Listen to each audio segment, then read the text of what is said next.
Hey everyone, I'm MGUY and welcome back to my 2011 CL500.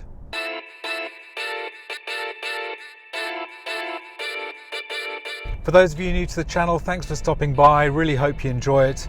And if you like this kind of content with my own cars, this beautiful 2011 Mercedes CL500 and a cute little MG Midget from 1971, it'd be great to have you as a subscriber. So in this episode, we're just going to have a little chat about what's been happening over the last couple of weeks, plans going forward. Unfortunately, there have been a few things going on, which I will tell you about in the course of this video. I haven't had a chance to put out any real content over the last couple of weeks, and I hope that's going to change, but I wanted to put a video out just explaining what's been happening and what's going to be happening in the next few weeks. Since my last video, which I'll link up here, which was explaining the differences between the pre-facelift and the post-facelift version of this car, the C216 Mercedes, we had a bit of a scare in our underground garage on Thursday. It was the 13th of January, and North Sydney was under this incredibly torrential downpour, and it was intense enough to actually cause minor flooding of our garage. Those of you who've been with the channel for a while will know that back in 2018 the garage flooded very badly, and several cars, including two of my own, were actually severely damaged in that flood. So I was horrified to see water in the garage again. Fortunately, it was only about 4 or 5 inches deep, rather than the like nearly 2 feet deep it was previously. But no, neither of the cars were damaged, fortunately. Few things that were stored on the floor of the garage got a bit wet, but nothing major. Few, thank goodness for that. So I wasn't really in a position to do a video on that weekend. I spent that clearing up after that flood. Made a terrible mess, as you can see from the pictures. And this week I'm also in the process of changing jobs at the moment, so I'm just finishing up at my current work. I'm going to have a few weeks off in February, and then starting my new work in 1st of March. So there's quite a bit to do to ease that transition.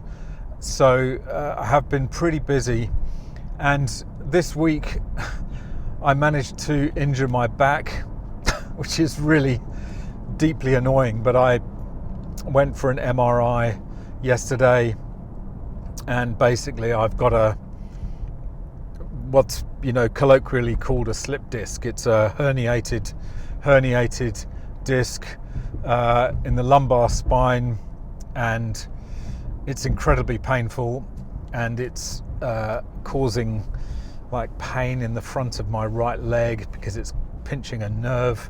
So really not very pleasant at all. I'm hoping I don't need to have surgery on that, but if I do, well, just have to put up with it, I guess. So unfortunately haven't had a massive amount of time to put out content. The next interesting thing though that is going to happen is that I'm taking the CL500 on Monday over to Gary at High Tech, and I've asked him to take a look at the wastegate bearing rattle. Now I'm hoping that it won't require a replacement turbo to fix this problem.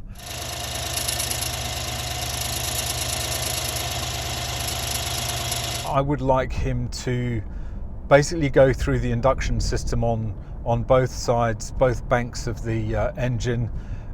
There are some slightly unusual noises coming from the left side, which are not the normal high-pitched turbo sounds. It's a kind of sounds almost like there's a leak in the induction system, and it's just causing a kind of much lower pitched kind of whistling sound.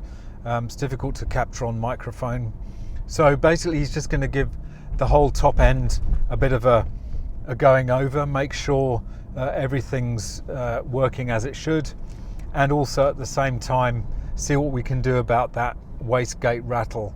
But apart from that particular issue, this car is driving beautifully. It's so quiet, it's so comfortable. Check out my playlist here for the CL500 collection and a few videos about its amazing features and the engine and everything else. So yeah, check those out. Really thoroughly enjoying driving it, and I do actually tend to take it on quite long trips just for the fun of it. It's so relaxing on freeways. I don't often get to drive long freeway drives, so a week ago or so I took it on a long freeway loop around Sydney, and it was just sublime. I mean, so relaxing.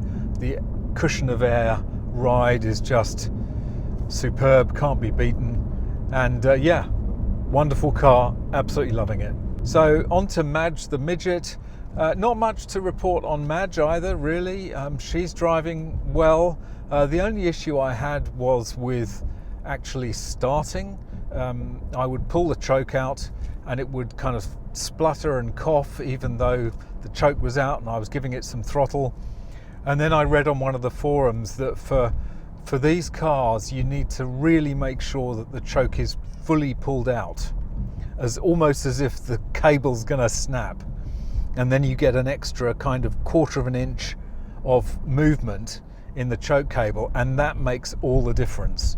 As soon as you pull it out, that extra bit, when you crank the starter, it will immediately fire up into a fast idle, and yeah, then you can just gradually, as the engine warms up, just put that choke back in. So that I thought was a problem. Turns out not to be a problem. Still get so many comments, so much love for that little car. People stop and talk to me when I'm at the petrol station. It's charming, really. I think they kind of think it's very kind of innocent, fun. It's certainly not the same kind of response you get to an exotic, but I'm absolutely loving that car, getting a lot of fun out of it. Anyway, that's just about it for this quick little video, just bringing you up to date on what's happening with the cars. Not a huge amount of news. I'll be putting a video out later this week on what happens at High Tech and what the verdict is on the top end and the induction system on the CL500. But anyway, thanks for watching. Really hope you've enjoyed this quick video. If you did enjoy it, don't forget to smash that like. It'd be great to have you as a subscriber, and hit that notification bell. You can follow me on Instagram down here. Look forward to seeing you in the next video. Bye for now.